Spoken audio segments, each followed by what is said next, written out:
એવું એ બન્યું હશે કે કોઈક વાર પ્રોગ્રામ કર્યો, સરસ પોતાની કલા બતાવી અને પૈસા ના આપ્યા હોય, તમારી ભાષામાં કહું તો બૂચ મારી ગયા હોય કોઈ ઓર્ગેનાઇઝર, એવું બન્યું છે?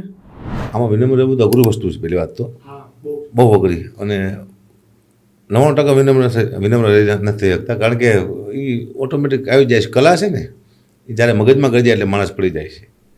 મેં ઘણા બધા કલાકારોને પડતા જોયા છે, જેને તે લોકો બોલાવતા નથી. કોઈ નાનો માણસ, ગરીબ માણસ, ઝૂંપડપટ્ટીવાળો મને એમ કે ભાઈ ફોટો પડાવો, તું એને મારી ગાડીમાં બેસાડું છું, કારણ કે ગાડી એ ઝૂંપડપટ્ટીમાં હું રહેતો એક દિવસ, મને ખબર છે. દુઃખમાં અને સુખમાં એક ફરક છે. દુઃખ ને સુખ બે મેં જોયું છે. દુઃખમાં મજા ન આવી મને, સુખમાં મજા ન આવી મને. એટલે સુખમાં દુઃખમાં મજા ન આવી. દુઃખમાં શું છે, ભૂખ લાગતી તો હતું નહીં ખાવાનું, અત્યારે છે તો ભૂખ નથી લાગતી. મુદ્દો આ છે. દુઃખ એને કહેવાય કે જૂના કપડાં ફાટી જાય અને નવા ટૂંકા પડે. આ મેં જોયેલું છે. માતાને કીધું, મેં કીધું સવારમાં આજ લાસ્ટ દિવસ છે, તું મારી કુળદેવી હોય, મારી માતાજી હોય, મને શ્રદ્ધા છે તારી માથે. સવારમાં હું બહુ મોટી મોટી લૂંટ કરીશ મારા બાળકો માટે, મારા બાળકોને જીવાડવા માટે, પરિવારને જીવાડવા માટે તમારો જોક્સ કહું છું. બાકી જેથી સ્ટેજમાંથી રજા લેવી તેથી મારા બાપુને સારી વ્યાખ્યા કરી નાખી સ્ટેજમાંથી. ઘણા કલાકારો ડાયરા માથે કંઈક બોલી જાય તો ઘણા સમાજના લોકો કે ઘણા વ્યક્તિગત લોકો માફી મંગાવતા હોય છે. હજી સુધી મેં તમારી માફી ક્યાંય એવી જોઈ નથી. પણ જ્યારે એક કલાકાર તરીકે લાગણી કેવી લાગે જ્યારે બીજો કલાકાર માફી માગતો હોય ત્યારે? લોકોને એવું કેવું છે દુનિયાનું કે લોક સાહિત્યને જીવતું રાખો, તો એને માટે તમારે લોક સાહિત્યકારને જીવતું રાખવું પડશે. પણ હવે લોકો લોક સાહિત્યકારને મારવા ઊભા થયા છે. એને કંઈ બોલવા નથી દેતા. હવે કલાકાર સ્ટેજમાંથી સત્ય નથી બોલી શકતો. સત્ય નહીં બોલે કે તમને કહીશે શું? મારી સાથે ભૂખ વેઠી છે, મારી સાથે દુઃખ વેઠ્યું છે મેં. જ્યારે તમારું દુઃખ હોય ને, તમારે ધંધો ન હોય એટલે ઝઘડા બહુ થાય. મારી પત્નીને મારેલું બહુ મેં, એટલો માર મેં મારેલો છે કદાચ કોઈ માર્યો નહીં એટલો. કાઢી શકો તમે, ગમે ફેક વિડીયો બનાવી શકો છો, ફેક એકાઉન્ટ છે બધા, ખબર ન પડે. ધારો કે મને કોઈ કેમ કે હું રણજીતસિંહ બોલું છું અને મને ગાવી દેવા હું જીમ્ફામ ગાવી દે, હવે રણજીતસિંહ હોય જ નહીં તો બીજા સમાજનો હોય છે, દરબાર હોતો જ નથી. તો મારો તો એમ લાગે દરબાર મને ગાવી દીધી. બિઝનેસમેન હોય ને એ કોઈ કમેન્ટ ન લખે અને ફોનમાં કોઈને ધમકી ન આપે. એક મોટો ડોન હોય માથા પર માણા, એ કલાકારને કોઈને માણસ ધમકી ન આપે, કારણ કે એમાં ટાઈમ જ નથી. તો મોટો માણસ છે, હાલતું ફાલતું ધ્યાન ન આપે. કોઈ ખેડૂત હોય છે, એનું કામ કરતો હોય છે, એ ધમકી નથી આપતો. ધમકી કોણ આપે છે, કોમેન્ટ ખરાબ કોણ લખે? જેના ખેતરમાં 3 મણ ઘઉં ન થતા, એને કંઈ કામ જ નથી. નમસ્કાર, સ્વાગત છે બેઠકમાં. આજની આપણી બેઠકમાં જે જોડાવાના છે એમને લગભગ પરિચયની જરૂર જ નથી, કારણ કે ગુજરાતના લોકલાડીલા સાહિત્યકાર અને હાસ્ય કલાકાર એવા હકાબા ગઢવી છે. હકાબા ગઢવીનું જીવન છે ને દુઃખથી સુખ તરફનું રહ્યું છે. જીવનના ખરાબમાં ખરાબ દિવસો એમને જોયેલા છે, અને એવું કહેવાય કે જેને જીવનમાં ખૂબ મજબૂરી જોયેલી હોય એ માણસ મજબૂત ઘણો હોય. અને આ જ વિષય ઉપર આપનો પોડકાસ્ટ છે, કારણ કે આપણે એમને ડાયરાની અંદર જોક્સ કહી અને હસાવતા તો બહુ સાંભળેલા છે, પરંતુ એમના જીવનની વાસ્તવિકતા ક્યારેય જાણી જ નથી. આજે પહેલી વાર એવું બન્યું છે કે આપણે એમની પાસે બેસી અને એમના જીવનની જે વાસ્તવિકતા છે, જીવનના જે કષ્ટો છે, જે અનુભવો છે, એ આપણે એમને મોઢે સાંભળવાના છે. અને એવું કહેવાય છે કે કોઈક અનુભવી માણસના અનુભવમાંથી શીખો ને તો તમારે જીવનના ઘણા ખરા વર્ષો તમે આગળ વધી શકો. અને હકાબા ગઢવીનું જીવન તો ખૂબ સંઘર્ષદાયી છે અને એમાંથી શીખવા જેવું પણ ઢગલાબંધ છે. એક સમય એવો હતો જ્યારે હકાબા ગઢવી દિવસની મજૂરીએ જતા, ઘંટી ચલાવતા. આવું બધું આપણે એમના જોક્સમાં સાંભળેલું છે, પરંતુ એ વખતે દુઃખ કેવું અનુભવતા એના વિશેની વાત આજના પોડકાસ્ટમાં છે. આજનો પોડકાસ્ટ ખરેખરમાં જોવા જેવો છે, અને આ પોડકાસ્ટમાંથી 4 નવી વસ્તુ તમને ચોક્કસપણે શીખવા મળશે, એની હું ગેરંટી આપું છું. તો પોડકાસ્ટના એન્ડ સુધી જોડાયેલા રહેજો. ચાલો શરૂઆત કરીએ.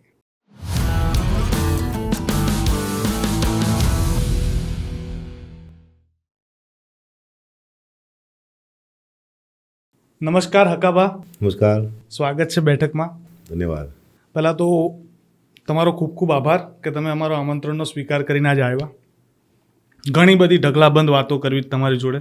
મને એવું લાગે છે એકાદ પોડકાસ્ટ કદાચ ઓછો પડશે, કારણ કે ઘણું બધું જાણવા જેવું શીખવા જેવું છે તમારામાં. શરૂઆત ત્યાંથી જ કરું. અને તમારો લુક છે ને બહુ જોરદાર છે, એનું કારણ? હું ઘણા જોક્સમાં કહેતો હોઈશ કે આ લોક ભૂખમાંથી આવ્યું છે, અને ભૂખમાંથી આવે એ બધું હરેક વસ્તુ જોરદાર થઈ જાય છે. દુઃખમાં અને ભૂખમાં જે તાકાત છે એ સુખમાં તાકાત નથી, એનો મને અનુભવ છે. એટલે આ લોક કાયમ માટે ચાલે એટલે હું કહું છું. મેં એવું લગભગ તમારા ડાયરાના બધા જોક્સમાં આવું સાંભળ્યું, પોતાની જાતના આતંકવાદી, ડાકુ આવી બધી વાત કરતા હોય, હંમેશા નકારાત્મક જ ઉપમા આપો. પણ આ તમારી જોડે બેઠો તો એક બહુ હકારાત્મક આભા છે તમારી, જે અનુભવું છું. તો આવી નકારાત્મક ઉપમા આપવાનું કારણ શું? હું વધુ મારા પોતાના માથે જોક્સ કહેતો હોઉં છું. મને એટલી ખબર પડે છે કે બીજાને બદનામ કરવા કરતાં પોતે બદનામ થઈ જવું. બીજાને શું બદનામ કરવા, કોકના માથે જોક્સ કહી અને કોકને બદનામ કરવા, અને સામેવાળા વ્યક્તિને ગમે ન ગમે, કોઈ સમાજ હોય, કોઈ વ્યક્તિ હોય, એના હૃદયમાં આપણું સ્થાન નીચું બેસી જાય એના કરતાં આપણે માથે જોક્સ કહી તો ફરીવાર કોઈના નજરમાં ન આવે. મુદ્દો આ છે. એટલે હું નકારાત્મક જોક્સ એટલા માટે કહેતો હોઉં છું, મારા માથે કહું છું. મારા બાપુજી વિશે કહેતો હોય, મારા માટે મારા પરિવાર વિશે બોલતો હોય જોક્સ હું, અને બધી આ સત્ય હકીકત બોલતો હોઈશું. આમાં હોય 20% બનાવેલું, બાકી અમુક મારી વસ્તુ સત્ય હકીકત હોય છે. એટલે મને એમ ઈચ્છા કે હું મારી માથે જોક્સ કહું, દુનિયામાં નથી કહેવાય, કોઈને ગમે ન ગમે આવું હોય છે ને એટલા માટે. અચ્છા, એક ઘંટીમાં નોકરી કરતા હકાબા અને આજે ગુજરાતના લોકલાડીલા, આટલી બધી લોકચાહના પામનારા હાસ્ય કલાકાર, આનો સફર કેવો રહ્યો? આમ સફર તો દુઃખદાયી છે, કે ઘંટીમાં ત્યાં સુધી પહોંચવું કલ્પના બહારની વસ્તુ છે. ઘંટી આંકતો મેં વિચાર્યું નહોતું કે હું ગઢવી છું, ચારણ છું, એટલે મારામાં માથી જે મૂક્યું હોય છે કે હું કલાકાર થઈ શકું. પણ 2-3 રૂપિયા મળશે ને મને 15-20 લોકો સાંભળતા હશે, ભજન ગાતો હોઈશું બેઠકમાં, આવું હતું મને.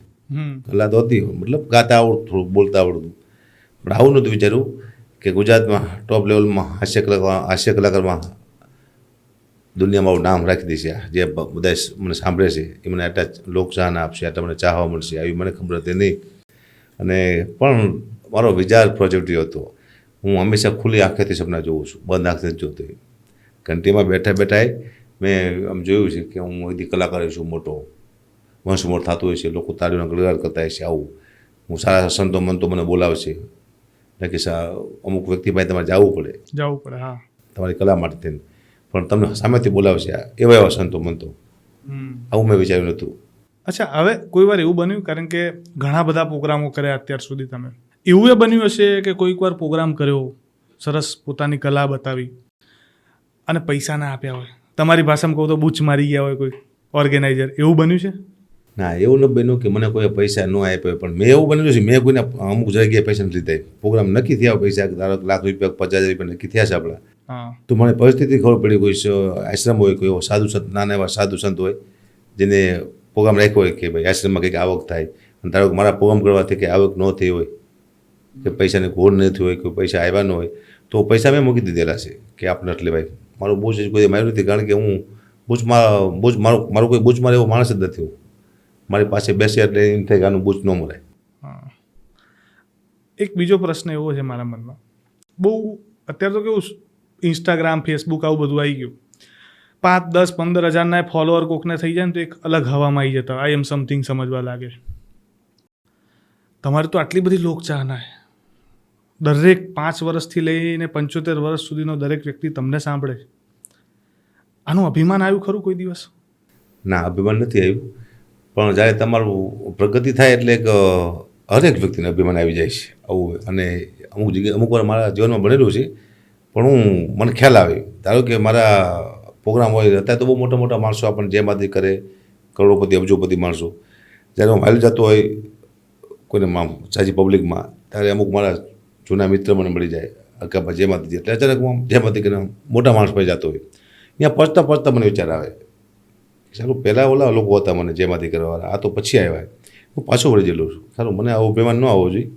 અને ને જેમાંથીને બધ ભરેલી છે મેં, કેમ શું મજા ભાઈ, કેમ સારું ચાલે છે ને, એને હું તારું ઘર કેમ છે આવું બધું પૂછું. મારા જૂના મિત્ર એ હજી એ જગ્યાએ જ છે, એ કોઈ પ્રગતિ નથી કરી, પણ અભિમાન નથી એટલા માટે આવ્યું કે હું મેં જિંદગી બહુ બેઠું છે, તકલીફો બહુ સાંભળ્યું છે, ગાળો સાંભળી છે, મેણા સાંભળ્યા છે, બધું સાંભળ્યું છે. એટલે જમીન સાથે જોડાયેલો માણસ છું, બસ જમીનમાં રહેવું છે. કારણ કે મને એટલી ખબર છે ઊંચું ઉડવા એટલું ઊંચું ઉડવાનું કે તમે પડો તો બેઠા થઈ શકો જોઈએ.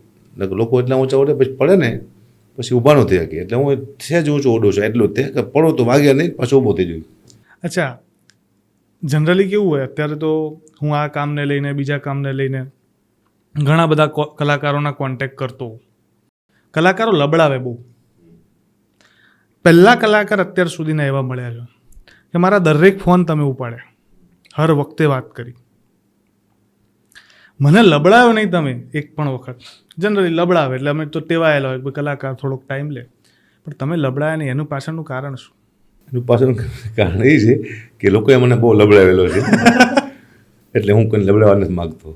અને હું ટાઈમનો બહુ પાકો માણસ છું. તમે મને કીધું કે તમારે 12 વાગે આવવાનું છે એટલે હું 12 વાગે પહોંચી ગયો. અને એ પહેલાં હું નક્કી કરી લઉં હું અમને ટાઈમ આપી શકીશ કે નહીં આપી શકું, તો જ હું તમને ટાઈમ આપું કે હું આટલા દિવસ પછી આવીશ પરફેક્ટ. હું ખોટું ન કહું તમને કે હું 2 દિવસમાં ફોન કરવાનો, 3 દિવસમાં ફોન કરવાનો, 4 દિવસમાં ફોન કરવાનો.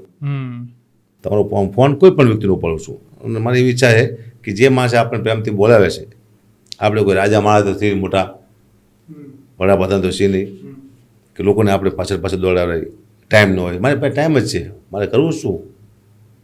એટલે તમારો ફોન આવ્યો ને હરેક વ્યક્તિને કોઈ પણ ન્યૂઝવાળા મને ઇન્ટરવ્યૂ માટે બોલાવે છે, કોઈ સ્ટુડિયોવાળા મને બોલાવે છે. મેં કોઈ ના જ ન પાડી કે આપણે ભાગશાળી છીએ, આપણને ખૂબ બોલાવે તો છે. મુદ્દો એ છે, મારો મુદ્દો એ છે હું ભાગશાળી છું, તમે મને બોલાવ્યો એટલે તમે મને જે પૂછશો આપણે વાતો કરશું, દુનિયા સાંભળશે અને મારો સંદેશ, મારા વિચારો દુનિયા સુધી પહોંચે એ મારી માટે મહત્વનું છે. અત્યારે છે ને, મેં હમણાં જ થોડી વાર પહેલાં કીધું કે લોકોને થોડા ઘણા ફોલોઅર હોય ને તો એક હવા આવી જાય, અભિમાન આવી જાય. આટલા બધા વિનમ્ર છો, તો આ જે નવા મોટા થઈ રહેલા કલાકારો છે કે જે પ્રસિદ્ધિ પામે છે, જેના ફોલોઅર વધી રહે, આમને તમે શું સલાહ આપશો? કઈ રીતના વિનમ્ર રહી શકાય? આમાં વિનમ્ર રહેવું તો અઘરું વસ્તુ છે. પહેલી વાત તો હા, બહુ અઘરી. અને 99% વિનમ્ર રહી નથી શકતા, કારણ કે એ ઓટોમેટિક આવી જાય છે. કલા છે ને એ જ્યારે મગજમાં ગળી જાય એટલે માણસ પડી જાય છે. મેં ઘણા બધા કલાકારોને પડતા જોયા છે જેને ત્યારે લોકો બોલાવતા નથી. એ લોકચાહના હોય એનું કારણ એ છે કે જ્યારે કલા મગજમાં ગળી જાય એટલે તમે નીચે પડો, ત્યારે તમને એમ થાય કે હું કંઈક છું, હું કલાકાર છું, એટલે તમે ગયા દુનિયામાંથી, ફેલ થઈ જાવ છે. ટાઈમ હજુ સુધી મારા મેં આવ્યું નથી. કોઈને આપણે એવો વિચાર નથી આવ્યો. એટલે કલાકારને મારે કોઈને કહેવાય નહીં કે નમ્ર રહેજો, એ છે તો વધારે સારું છે. પણ હું નમ્રતા રહેવા માગું છું બસ જીવનમાં શાંતિથી. વિનમ્ર કોકને રહેવું હોય અને રહી ના શકતું હોય તો તમે એવું શું માનસિકતા, શું વિચારધારા છે? હું પહેલાં આખા દિવસ મારે રાતે સૂવું એટલે હું રિવર્સમાં જવું. પહેલાં રિવર્સમાં હું ક્યાં હતો અહીંયા પહોંચી જઉં પહેલાં, પછી અહીંયા પાછો અહીંયા આવું થયું આવી તકલીફ બધું બહાર આવ્યો છું, અહીંયા પહોંચ્યું. આ મને યાદ છે હું ક્યાં હતો. હું ઘંટી ચલાવતો હતો, હું મજૂરી કરતો હતો, હું કેલબા ઉપાડતો એસિડના, હું કડિયા કામ કરતો. હરેક વસ્તુ મને યાદ છે. ભૂતકાળ મારે યાદ, જ્યાં સુધી ભૂતકાળ મને યાદ રહેશે ત્યાં સુધી મારામાં નમ્રતા રહે છે. જો હું ભૂતકાળ ભૂલી ગયો એટલે હું પાવરમાં આવી જઈશ. મારે ભૂતકાળ ભૂલવું નથી અને લોકો સાથે બેસવું છે, જમીનમાંથી લોકો સાથે વાતો કરવી છે. નાનો માણસ મારે ભાઈ ફોટો પડાવે છે, હું ફોટો પડાવીશ નાના માણસ સાથે. કોઈ નાનો માણસ, ગરીબ માણસ, ઝૂંપડપટ્ટીવાળો મને એમ કે ભાઈ ફોટો પડાવો તો એને મારી ગાડીમાં બેસાડો. કારણ કે ગાડી એ ઝૂંપડપટ્ટી હું રહેતો એક દિવસ, મને ખબર છે. ઝૂંપડપટ્ટીની મજા મેં જોઈ છે ને અત્યારનું મેં જોયું છે. સુખ અને દુઃખ બે જોયું મેં. માણસ ખરાબ તકલીફ હોય, ખરાબ સમય ચાલતો હોય, આવી પરિસ્થિતિ જે તમે કીધી એવી હોય, એ વખતે લોકોનું વર્તન કેવું હોય છે ને જ્યારે સારું થઈ જાય ત્યારે કેવું હોય છે લોકોનું વર્તન? દુઃખ હોય છે ત્યાં સુધી વર્તન સારું હોય છે, બધાને નવીન ચાલતું હોય છે. સુખ આવે એક પાવર આવે છે, જેનો અનુભવ મેં કર્યો છે. મને ઘણી વાર એવું થઈ જાય પણ હું એક સેકન્ડમાં પાછું આમ શું કહેવાય ને પાછું લઈ લઉં છું કે આવું મન ન થવું જોઈએ, અભિમાન ન આવવું જોઈએ મને. દુઃખમાં અને સુખમાં એક ફરક છે. દુઃખ ને સુખ બે મેં જોયું છે. દુઃખમાં મજા ન આવી મને, સુખમાં મજા ન આવી મને. વાહ, આવું કેમ? એનું કારણ છે જ્યારે હું ઘંટી ચલાવતો એટલે 8 વાગે જતું ઘંટી, હું 12 વાગે પાછો આવતો. પછી આખું પરિવાર સાથે જમતા અમે. પછી 4 વાગે હું જતો, 8 વાગે પાછો આવતો, સાથે પરિવાર જમતા. એકવાર મારા ઘરનાએ કીધેલું કે આપણે ગાડી બંગલા થઈ જાય તો કેવું સારું, આવું મને કીધું. ત્યારે મેં એને કીધું હતું, હું તો ભાડે હતો ત્યારની વાત છે. જેથી આપણે ગાડી બંગલા થયા ત્યારે આપણે બે પતિ પત્ની સાથે બેસી નહીં જમી શકીએ. તારે યાદ કર્યું લખી લે. સમય આવી ગયો. અત્યારે 15 દિવસ બહાર રહ્યો છું, 10 દિવસ બહાર, 20 દિવસ બહાર રહ્યો છું. ત્યારે ઘરે જવું ત્યારે આખો દી બહાર ને બહાર. એ મને કહે મેં તને નહોતું કીધું સુખ આવશે એટલે બે સાથે બે નહીં જમી શકી. અત્યારે તું તારી રીતે જમે છું, મારી રીતે જમું છું, હું બહાર રહું છું. એટલે સુખમાં દુઃખમાં મજા ન આવે. દુઃખમાં શું છે, ભૂખ લાગતી તો હતું નહીં ખાવાનું. અત્યારે છે તો ભૂખ નથી લાગતી. મુદ્દો આ છે. દુઃખમાં સુખમાં એટલો ફેર હોય છે. એક મજા મેં બે જોયું કંઈ ટૂંકમાં ભગવાનનું કંઈક એવું કંઈક ખબર નહીં શું છે, પણ એક મજા નથી આપી. દુઃખમાં મજા નથી આપી, સુખમાં મજા નથી આપી. સુખી માણસો ભાગ કરે છે, દુઃખી માણસો ભાગ કરે છે. એવું લાગે છે આજે કે જે લોકો અત્યારે ખરાબ પરિસ્થિતિમાં છે કે દુઃખમાં છે, એ લોકો જે સુખ માટે ભાગી રહે, તો અત્યારનો જે આનંદ છે, જે પરિવાર સાથે જમવા મળતું હશે કે જોડે પરિવાર જોડે રહેવા મળતું હશે, એના એ લોકોએ સુખના જેમ જ જોવું જોઈએ. દુઃખને સુખની જેમ જોવું જોઈએ. એટલું બધું દુઃખ ન હોવું જોઈએ જેટલું મેં બેઠું છે એટલું કોઈને હોવું ન જોઈએ. દુઃખ માપે હોવું જોઈએ કે તમે બે ટંક ખાઈ તો હગવા જોઈએ, એટલું સુખ તો હોવું જોઈએ. આવું તમે પછી 2 દિવસ ભિખારો એવું ન હોવું જોઈએ.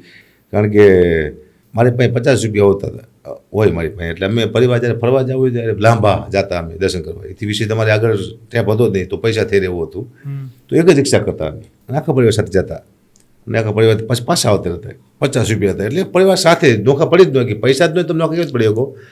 અને અત્યારે જુઓ તમે, હું મારી રીતે જાઉં છું, મારું પર એની રીતે જાય છે કે મારા ઘરના ને મારા બાળકોને લેવું હોય તો એ પણ ગામમાં જઈને લઈ આવે છે. મારી જરૂર નહીં પડતી, પૈસા છે ને, હું મારી રીતે લઈ આવું છું. પણ હું તો બધા સાથે જ જવું પડતું. અને દુઃખની મેં વ્યાખ્યા તમને આપું. દુઃખ કોને કહેવાય? આ વ્યાખ્યા કદાચ કોઈ આપી નહીં હોય. દુઃખ એને કહેવાય કે જૂના કપડાં ફાટી જાય અને નવા ટૂંકા પડે. આ મેં જોયેલું છે.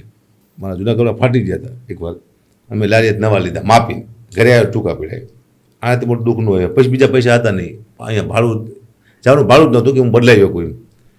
આનાથી મોટું દુઃખ કયું હોય? 2 દિવસ 3 દિવસ ભીખું રહેવું પડે. આ મેં બેઠું છે જીવનમાં. એટલે મને યાદ છે કે ભાઈ બધા સાથે શાંતિથી રહેવું છે. આ દુનિયામાં આવ્યા છીએ તો કંઈક એવું આપીને જે દુનિયાને લોકો આપણને પ્રેમ કરે, લાગણી કરે. અને મારી પાસે મારો દુશ્મન હોય, કદાચ મને નફરત કરતો હોય, મીડિયાને આપણે સોશિયલ મીડિયામાં ખરાબ કોમેન્ટ લખતો હોય, મને ગાળો બોલતો હોય, એ વ્યક્તિ જો મારી પાસે 5 મિનિટ બેસી જાય તો એને અફસોસ થાય ખરો એકવાર કે આવું ખોટા માણસ વિશે આપણે આવું બોલી જઈએ. આ જેવો માનીશ એવો આ વ્યક્તિ છે નહીં, એને મારી પાસે બેસવું પડે 5 મિનિટ તો એને ખ્યાલ આવી જાય. ના, હું આ વસ્તુથી પૂર્ણ સહમત છું કે તમારી જોડે કોઈક બેસી જાય ને તો ઓતપ્રોત થઈ જાય તમારામાં. હા, મારા ચહેરાથી એવું લાગવું, ચહેરો એવો લાગે કોઈ આમ જો ને અભિમાની છે. ના, રૂપાળો છે ચહેરો. આમ લાગે ના, માણસનો ચહેરામાં અભિમાન નથી દેખાતો, આંખમાં દેખાય. અને તમારી આંખમાં એ વિનમ્રતા દેખાઈ આવે છે. એટલે કદાચ જો કોઈક ચહેરો જોઈ લે તો પણ આંખ જોવે તો ખબર પડે કે આ વ્યક્તિ વિનમ્ર છે. ખાલી 5 મિનિટ બેસી જાય ને, હું તો કોમેન્ટ હું તો ફેસબુક ને એવું જોતો નથી, ઇન્સ્ટાને મારો દીકરો ચલાવતો હોય છે. મને ઘણીવાર કે બાપુ કોઈ ગાયરું લખીએ, બીજાને થેન્ક યુ લખી દે બેટા. હું સામે કંઈક લખી દઉં નહીં, એનામાં તારા ફેર શું રહેશે? વાહ, એને તને ગાય દીધી, તું એને ગાય દે તો તું એવો જ થઈ ગયો. તો મારો દીકરો શું ને કાબા ગળું દીકરો, તું ગાય ન બોલે કોઈ, એને થેન્ક યુ કહી દે એટલું. એને જો ડાયો માણસ તો વિચારશે કે આને આપણે ઓળખતા નથી, આને પાસે આપણે બેઠા નથી, આને આપણે વાત કરી નથી, અને કોકના કહેવાથી કંઈક સાંભળવાથી આપણે કેમ ગાળ લખી નાખી. હું હાસ્ય કલાકાર છું. તમે જોક કેવી રીતે બન્યો છે તમને ખબર નથી.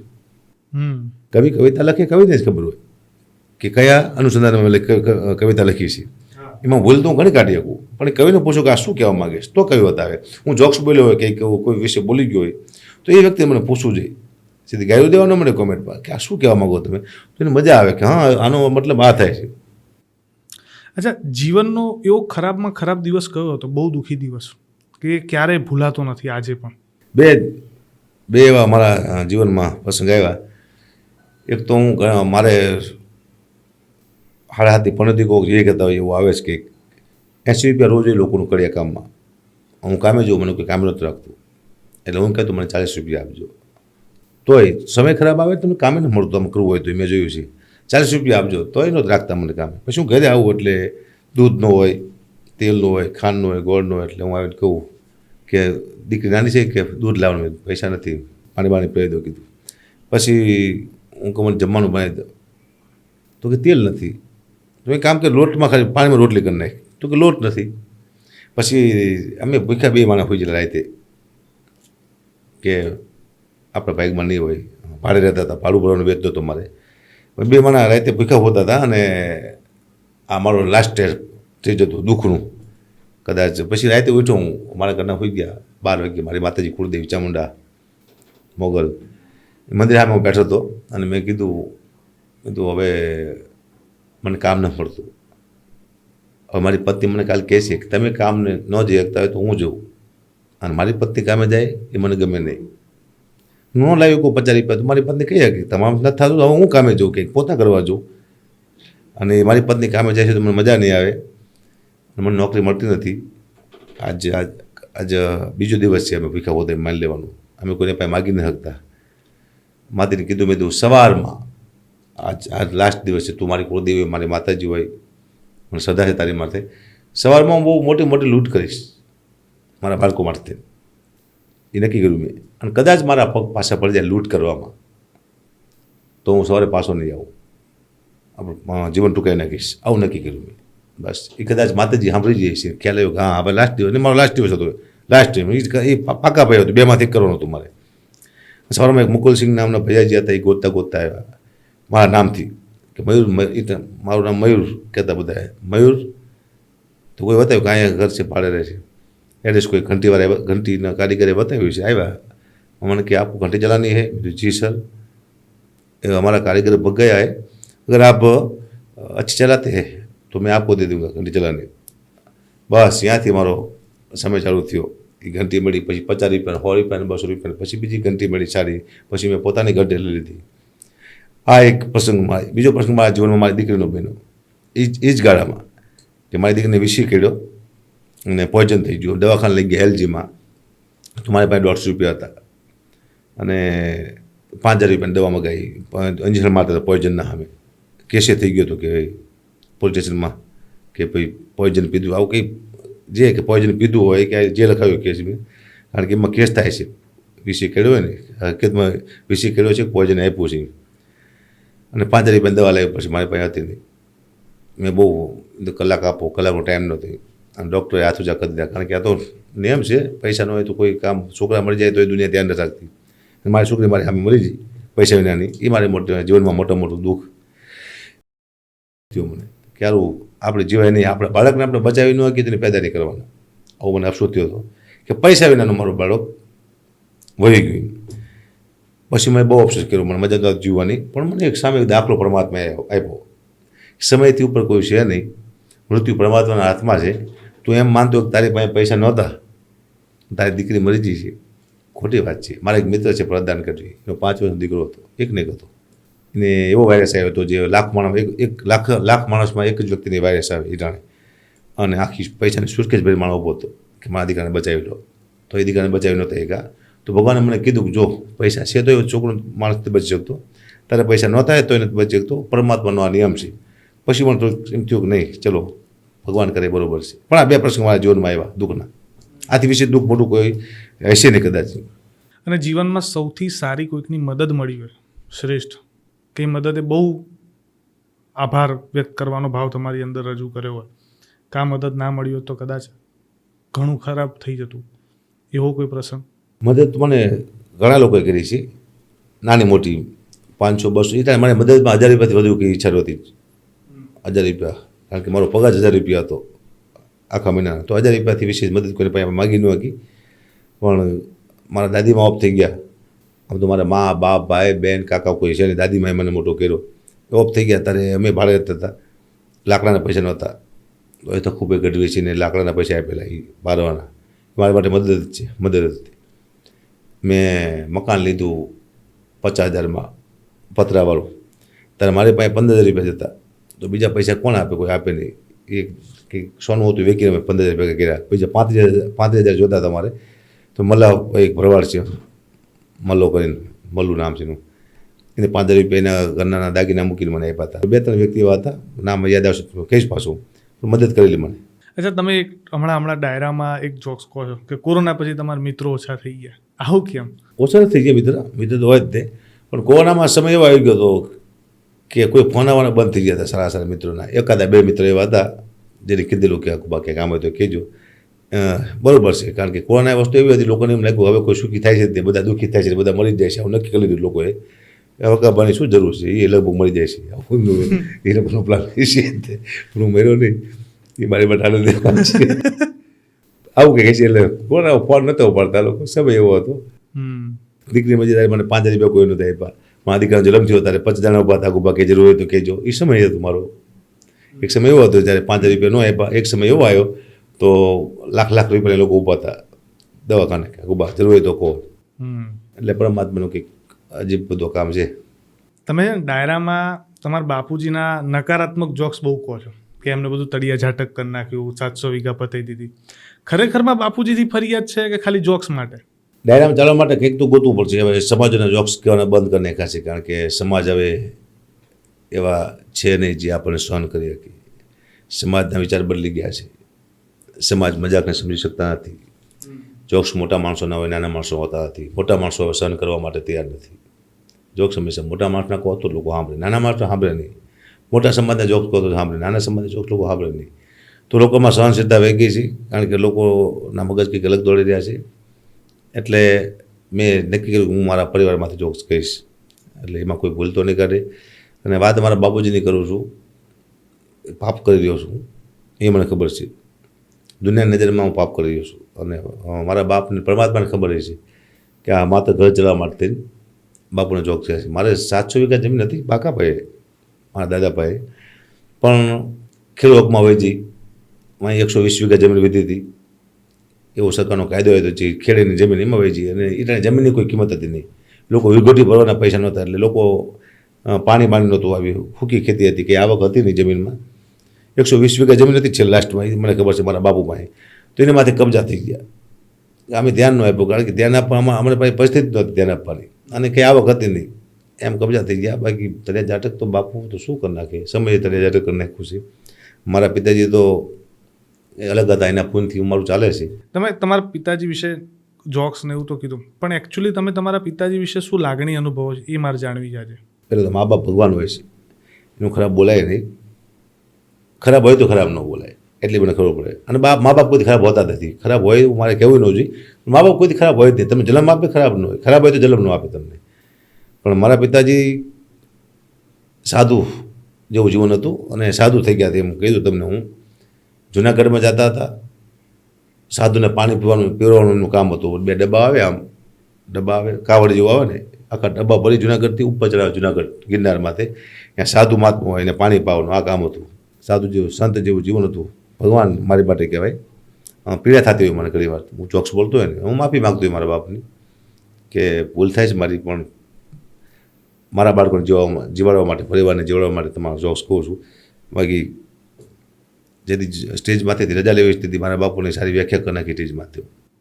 પણ રોજ યાદ તો કરું મારા બાપુજીની, મોટી વાત છે. મરી ગયા પછી બાપને કોઈ રોજ યાદ ન કરે. મારા બાપનો તો ફોટો નથી, પણ હું 1 સેકન્ડમાંથી મારા બાપ મારા મગજમાં જાતા નથી. હું ન કરું તો પબ્લિક યાદ કરાવે છે મને. હું પહેલો દુનિયાનો એવો દીકરો છું જે મારા બાપને રોજ યાદ કરું છું. મારા પિતાજીને બહુ મહાન માણસ હતા, એના હિસાબે હાલે છે. મારા મમ્મી શિવ ભક્ત હતા, અદ્ભુત શિવની ભક્તિ હતી. એના પુણ્યથી મારું ચાલે છે. અચ્છા, તમારી એક દીકરી પણ શિવ ભક્ત છે, શિવનો જ જીવ છે. હા, મારી મોટી દીકરી છે શિવ ભક્ત છે. શિવ સિવાયના જીવનમાં કંઈ છે જ નહીં. લગ્ન કરવાની મને ના પડે, મેં બહુ મનાઈ છે. મેં તો ભાઈ પછી લોકો એમ કહે છે માતાજી માતાજી. મેં કીધું કે મારે માતાજી થવું નથી, મારે કહીને મને શાંતિ લેવા દો. મારે શિવની ભક્તિ કરવી છે. હું આવ્યું શિવ માટે આવી છું. અને મારે કે બહારગામ જવું હોય મારા પરિવાર સાથે તો હું અમે જઈએ. મારી મોટી દીકરી ન આવી, હું આવ્યા છું શિવની નામ કહો, શિવના મંદિરે જવું તો આવે. અને મારા મમ્મી શિવના ભક્ત હતા, તો મને એવું લાગ્યું મારા મમ્મી પાછા આવ્યા હોય ભક્તિ પૂરી કરવા. શિવ સિવાય કંઈ છે નહીં, એને પગે લાગ્યા સિવાય હું બહાર નીકળતો નથી. મારું શ્રદ્ધા છે કે મારી દીકરીને પગે લાગીને નીકળીશ, એટલે મારું કોઈ અહિત નહીં કરી શકે. નાની દીકરી છે એ કૃષ્ણ ભગત છે. એનું હમણાં જ એના પાઠ બહુ, હનુમાનજીના ઘણા પાઠ હમણાં જ કર્યા હતા. એવી રીતના 100 પાઠ કરતી, એટલે 8-10 વાગે બેસી જતી રાતે, સવારના 5-6 વાગતા. નીચે હોવાનું, ઓછું રાખવાનું નહીં. અને એના 100 પાઠ એટલે 4000 પાઠ પૂરા થયા. અને મને કીધું, ફોન આવ્યો, પપ્પા મારા બધા પાઠ પૂરા થયા, જ છેલ્લો પાઠ બાકી છે. તમારા માટે કંઈ માગું? શું માગું? ખાલી કોઈ હનુમાનજી મહારાજ પાસે, કૃષ્ણ ભગવાન પાસે. એટલે મેં કીધું મારી માટે કાંઈ જોતું નથી, એટલું માગજે કે મારા બાપની ઇજ્જત આબરૂ રહે પછી દુનિયામાં. મારું કંઈ અપમાન ન થાય, મારી કંઈ બેઇજ્જતી ન થાય, મારી કોઈ બદનામી મારા જીવનમાં ન આવે, આટલું માગી લે. મારે પૈસા કંઈ જોતું નથી. પૈસો મહત્વનો જેટલો જોઈએ એટલો જ હોવો જોઈએ. અતિ પૈસો તો મગજ ગાંડા કરી નાખે છે. ક્યાંય લઈ જાય ખબર નથી પડતી. એનો અનુભવ મેં કરેલો છે. એટલે 2 દીકરીઓ છે સારી. એમાં નાની દીકરી તો મોબાઈલ નથી રાખતી. મારી દીકરી, મોટી દીકરીને મોબાઈલ આપ્યો છે, મારી યુટ્યુબ ચલાવે છે દીકરી. શિવ ભગત છે ને એ જ તે. બીજું આટલું કામ કરી દઈએ, તું હોશિયાર છું, કોલેજ કરેલી તે તો એ કરી આપે છે. નાની દીકરી તો મોબાઈલ રાખતી નથી. આ યુગમાં છોકરા મોબાઈલ વિના ફરી જ ન શકે. હા, એની પાસે નથી. ભાગશાળી છું. મારી ઇજ્જત આબરૂ મારી દીકરી મારી સાચવે છે. આગળ ભગવાનની ઈચ્છા. અને બહુ જ સરસ વાત છે, કારણ કે આજની જનરેશનમાં, આજના યુગમાં આવી દીકરીઓ મળવી એ ખરેખરમાં બહુ સારા પુણ્ય, અને હું તો કહું તમારા માતાજીના, બાપુજીના, એમના પુણ્ય હશે.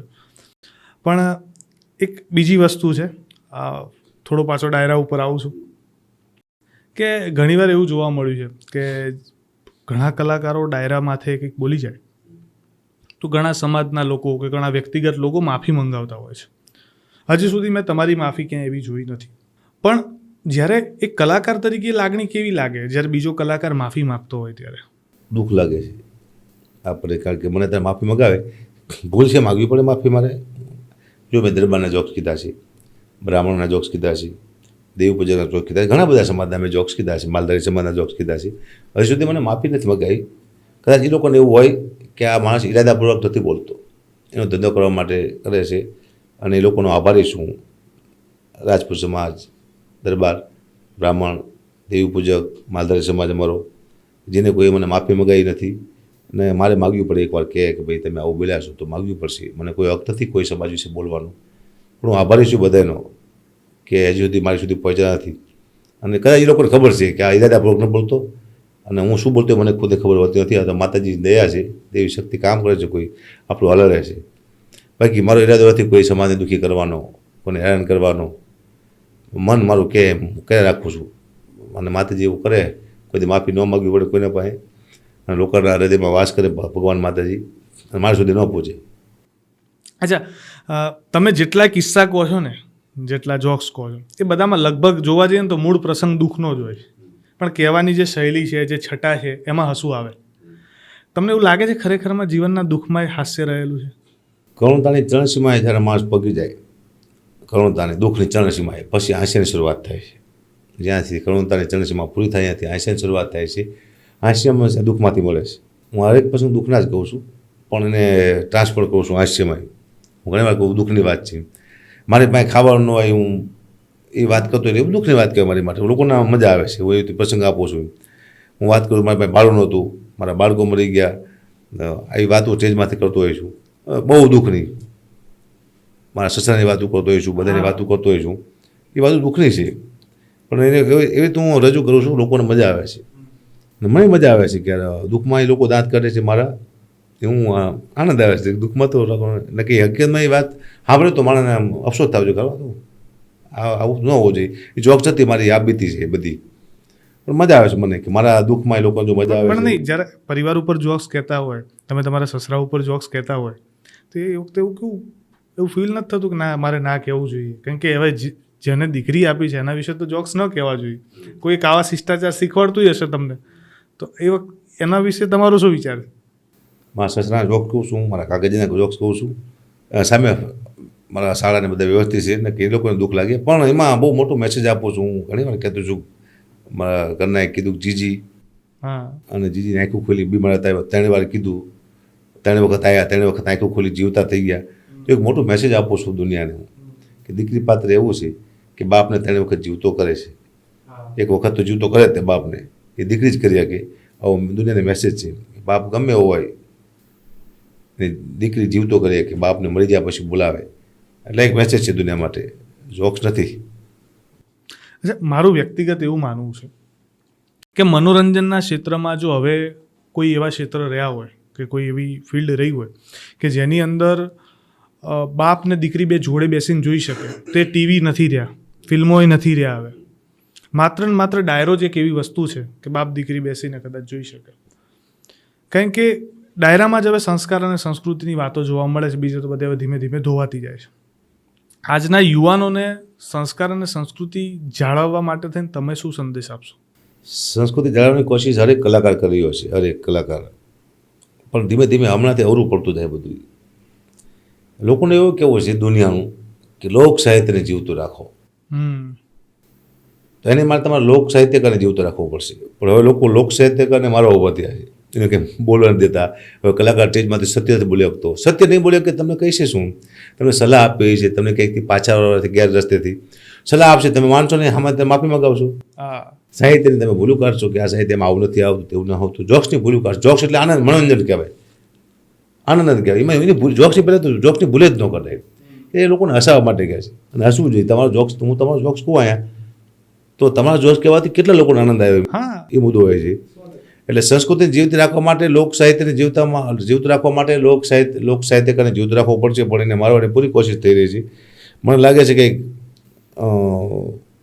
ચક્રવ્યૂહ પરિવર્તન કે અવળું ફરતું એવું લાગે છે, પણ નિયમ છે પરિવર્તનનો, પણ અવળું ફરતું એવું લાગે છે. ધીમે ધીમે ધીમે જો લોક સાહિત્યને રોકવામાં આવશે, સંસ્કૃતિનો નાશ થઈ જાય છે. સાહિત્ય ઇતિહાસો મૂકી દે છે લોકો પછી, એટલે બી દરીને બોલ ને હું હવે ખુદ હું સ્ટેજમાંથી બોલવામાં બીવું છું. મારે કંઈક કહેવું છે દુનિયાને, દીકરી વિશે બોલવું છે, મા વિશે બોલવું છે, બાપ વિશે બોલવું છે, આવી રીતે રહેવું જોઈએ, આવું ન કરવું જોઈએ, આવું મારે કહેવું છે. તો મને સલાહ લોકો હવે તમે ક્યાં હારી નાખો એ વાત સાચી છે. તો એ જોઈ ક્યાંથી ચાલે. અચ્છા, એક પરિવારના જોક્સ ઘણીવાર કહેતા હોય છે, પણ તમે બહુ એક સવાલ તમને કોઈ કે ઇન્ટરવ્યૂમાં પૂછો તો તમારો પ્રેમ શું, તમે એવું કીધું કે મારો પરિવાર. તમારા ધર્મપત્નીનો એક ઇન્ટરવ્યૂમાં પ્રશ્ન પૂછાયો હતો, તેમને એવો જવાબ આપ્યો હતો કે મારા સાસુ સસરા નથી, તેમની ખોટ વર્તાય છે. તો ઘણી વખત હકાભા તમે સાસુ સસરાનું પાત્ર ભજવતા હો છો. ખોટ તો આપણે ન ભરી શકીએ, પણ થોડી બે વખત આવી વાત કરો તો એમનું મન કદાચ એ વિષય ઉપર હળવું થાય. તમને આવું કરવાનો ભાવ ક્યાંથી આવ્યો, વિચાર ક્યાંથી આવ્યો? મારી એવી ઈચ્છા છે, તમે મારા ઘરે આવશો ને તો મારું ઘર હંમેશા આનંદમાં જ હોય છે. બધા હાસ્યમાં જ. મારા ઘરમાં હું કોઈ દિવસ કોઈ નિરાશ ન થવા દેતો. જરાક નાનો ઝઘડો થઈ ગયો ને પણ હું એવું બોલવાથી એ લોકો પાછા હસી પડે. મારી દીકરી હોય, રિહાણી હોય, બાળકને કોઈ બોલ્યા બે શબ્દને હોઈ ગયો હોય રિસાઈડ, ઘરનાને એમ બે માણસ કે ઝઘડો થઈ જાય, નાનો મોટો થઈ જતો હોય, પણ એ 5 મિનિટમાં તો એ બધું કમ્પ્લીટ કરી નાખવું લોકોને હસાવે. કારણ કે હું ઘણા બધા રોલ કરતો હોઈશ. હું ઘડીક આમ જોઉં તેલ થઈ રહ્યું શું ઘડીકમાં, એ સાસુનું કામ છે. તેલ થઈ રહ્યું, તેલનું ધ્યાન મારે ન રખાય. પછી આમ ખૂબ મર્યાદા રાખો તો અમે માથે ઓઢવાનું મારા ઘરના કોઈ દિવસ આમ નીચે પડવા દીધું નથી. મેં જ જોયું નીચે આમ હાડી પડી ગઈ હોય, ડ્રેસ પહેર્યો, મેં જ જોયું કોઈ દિવસ. તો કદાચ આમ સહેજ ઊંચું થઈ ગયું, મર્યાદા રાખો. એ સસરા કહ્યા કે ભાઈ એ મારા ન કહેવાનું, મર્યાદા રાખો એમ. મજાક મસ્તી કરું છું, જેમ દેર મજાક મસ્તી કરતો હોય એ બધા પાત્ર હું ભજવું છું એમ. અને મારે પરિવારને મજા આવે છે. મારા બાળકો સાથે હું બહુ ખુશ છું. મારા બાળકો બધા ખુશ છે. વાત આ પૈસાની, ફરવાની, આ એ વાત અલગ છે. પરિવારમાં શાંતિ છે એ મહત્વનું છે. તમારી પત્ની સાથેનું તમારું બંધાણ બહુ ઘનિષ્ઠ છે, જે લગભગ દરેક પતિનું હોય. પણ તમારે જે એક સ્ટ્રગલની જે સમય હતો, જ્યારે તમે સંઘર્ષ કરતા હતા, એ વખતે તમારા પત્નીએ ઘણું ખરું વેઠ્યું છે. હા, સારી પત્ની મળી છે મને. કદાચ બીજી કોઈ સ્ત્રી હોત તો બધું મૂકીને વહી જાય કે ભાઈ આ મારે આ ભૂખ નથી વેઠવી, મારે આ દુઃખ નથી વેઠવું, મારે તો શાંતિથી આમ વ્યવસ્થિત રહેવું છે. પણ મારી સાથે ભૂખ વેઠી છે, મારી સાથે દુઃખ વેઠ્યું છે મેં. જ્યારે તમારું દુઃખ હોય ને, તમારે ધંધો ન હોય એટલે ઝઘડા બહુ થાય. મારી પત્નીને મારેલું બહુ મેં, એટલો મેં મારેલો છે કદાચ કોઈ માર્યો નહીં એટલો. દુઃખ આ પૈસાથી આ નથી, ઝઘડા થાય, બહાબાટી બોલે, ફટાફટી વાગી જાય ઘરમાં. આવું થતું હતું. દુઃખમાં બધું થાય છે જીવનમાં, મેં જોયું છે. છતાંય માર ગાયરું, મારી બધી શું કહેવાય અત્યાચાર કર્યા છે મેં. બધું વેઠીને મારી પત્ની રહી મારે ભેગી દુઃખમાં એમ. અત્યારે એને એટલું સુખ આપવા માગું છું કે એને કોઈ બાકી ન રહેવું જોઈએ. અત્યારે એ મને બોલ નાખે તો હું સાંભળતો બેઠો. એને હવેનો સમય છે, એને બહુ દુઃખ આપ્યો છે. સ્ત્રીએ દુઃખ ન આપવું જોઈએ, મારી ભૂલ હતી, પણ સમય બધું કરાવતો હતો. હું બેઠો કદાચ બોલે ને, કદાચ હું મારો વાંકનો એને બોલતો હોય તો હું સાંભળતો બેઠો. પછી કંટાળી જાય કે આ સારું બોલતો જ છે ને કંઈ. 5 મિનિટ ન હોય પછી હું મારા જોક્સની વાત કરું એટલે હસવા માંડે. પણ હવે એને સાંભળું છું મારા ઘરનાને. એ મને કંઈક બોલે તો સાંભળું છું કે હજી ઈચ્છું સ્વભાવ તો સ્વભાવ ન બદલે મારાનો કંઈ. સ્વભાવ લક્ષણ બદલે ને કોઈ મળી જાઓ તમે. લખાણ બદલે પણ લખણ ન બદલે કે લખાણ બદલી શકો પણ લખણ ન બદલે કહો. આ પણ છતાંય હું કહું છું કે ભાઈ હવે ને કોઈ તકલીફ નથી આપી, વસ્તુ ભાગે લઈ દેવી છે. મને 2 શબ્દ બોલશે હું સાંભળીશ ના, એને મારું બહુ વેઠવું છે તો મારે વેઠવું પડે. તો હું ઈચ્છું છું કે એ મને દુઃખ આપે અને હું સહન કરું. તો પત્ની સારી છે, દુઃખ મને કોઈ દી નહીં આપે. મને ભગવાન ઘોડે પૂજે છે, એની માટે હું પરમેશ્વર છું એ મને ખબર છે. રાતે 3 વાગે 4 વાગે મને ઈચ્છા થાય હું ઉઠો જલ્દી આજ મને બનાવો એટલે મને એ બનાવી દે ફટાફટ 1 સેકન્ડ માટે. અચ્છા, એટલે તમે પ્રોગ્રામ પતાવીને ઘરે રાત્રે મોડા જાઓ તો રાત્રે જમવાનું ઘરે ખાવ છો? ના, ઘરે 3 વાગે 4 વાગે 5 વાગે જો જમવાનું બનાવી દે. અથવા હું ઘરે હોય રાતે હું તો 2 વાગે મને મારે જમવું છે એ તો હોઈ ગયા. હું કહું મને જમવાનું છે આ વસ્તુ મને ઈચ્છા થઈ છે. કારણ કે મને સવારમાંથી ભરોસો નથી. સવારમાં સવારે હું થવાનું ખબર નથી નહોતું જાણ્યું જાણકી ના થઈ સવારે શું થવાનું એ મારું એવું છે. સવારમાં હું થવાનું મને ખબર જ ન હોય એટલે મને એમ થાય કે મારે શીરો ખાવાનું કોઈ બનાવવું પડે ફટાફટ એ બનાવી દે. એકવાર પૂછેલું કેમ તમે તાત્કાલિક કહો સવારમાં કોદ ન આવે સવારમાં વિશ્વાસ નથી મને. સવારે ખબર જ નથી કે આ પાપડ આમ બંધ થઈ ખુલશે કે નહીં ખુલે ખબર નથી. શ્વાસ અંદર ગયો પાછું આવશે જ નહીં આવે ખબર નથી. તો હું સવારનું કેવું વિચારી મને તાત્કાલિક બનાવી દઉં તો ફટાફટ બનાવી દે. મારું ધ્યાન રાખે છે મને સવારમાં ઉઠીને પગે લાગે છે. હજી ભગવાન તરીકે એના હૃદયમાં સ્થાન છે. મારે પ્રત્યે બહુ વફાદાર છે મારી પત્ની. હું એના પ્રત્યે વફાદાર નથી. તમે એમ કીધું કે રાત્રે ઉઠીને જમવાનું બનાવે ને ખવડાવે, પણ હકાબા ગઢવીને ભાવે શું ખાવાનું? પ્રિય વાનગીઓ કઈ તમારી? સ્પાઇસી તીખું વસ્તુ ખાવા બહુ માનું છું. તીખી એટલે તીખ્યું જેટલું તીખું આપો એટલું ખાઈ નાખું. મને જીવનમાં શોખ જ તીખાનો હોય. શાક મારું કોઈ ખાય એટલે લગભગ અહીંયા મૃત્યુ પામી જાય. મારા ઘરના શાક બનાવે મારું, અને એ જો શાક તમે ખાઈ જાઓ તો તમે કોઈ ઇન્ટરવ્યુ લેવા ન આવો મારું. ગેરંટી છે. બટેકાનું શાક મારું પ્રિય છે. બાકી બધી વસ્તુ આપણે ખાતા હોઈશું પણ મારી ફેવરેટ બટેકાનું શાક ફેવરેટ છે. અરે આ પીઝા બર્ગર એવું બધું ભાવે? એવું કશું નહીં, કોઈ વસ્તુ નહીં. એવું કોઈ દિવસ ખાઓ ખરા? નહીં ખાવું નહીં, મને ખબર છે. નહીં ખાવું નહીં, ખબર નુકસાનકારક છે. હું મારા બાળકોને ના પાડું છું. પનીરથી લઈને પીઝાથી બધું હરેક વસ્તુ ડુપ્લિકેટ આવે છે અને શરીરને બહુ નુકસાનકારક છે. હું જાણું છું. હું આખી દુનિયાને ન કહી શકું પણ મારા પરિવારને કહી શકું, પણ પરિવાર માનતું નથી. બાળકો છે એ તો ખાવાના જ તે.